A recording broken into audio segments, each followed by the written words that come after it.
നല്ല രസമാണ് അവിടുത്തെ ജീവിതം കേൾക്കാൻ.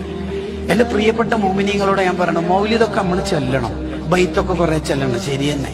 ഭക്ഷണമൊക്കെ വിതരണം ചെയ്യണം, അതൊക്കെ കൂലിയുണ്ട്. പക്ഷെ അതിലൊക്കെ അപ്പുറത്താണ് റസൂലുള്ളാഹിനെ പഠിക്കൽ. അതിനേക്കാൾ കൂലിയൊന്നും വേറെ സംഗതിക്കും കിട്ടണമെന്നില്ല. അത് നമ്മൾ ഇല്ലാതെ പോകരുത്. ഈ റബീഉൽ അവ്വൽ കഴിയുമ്പോഴേക്ക് എന്തൊക്കെ പഠിക്കാം.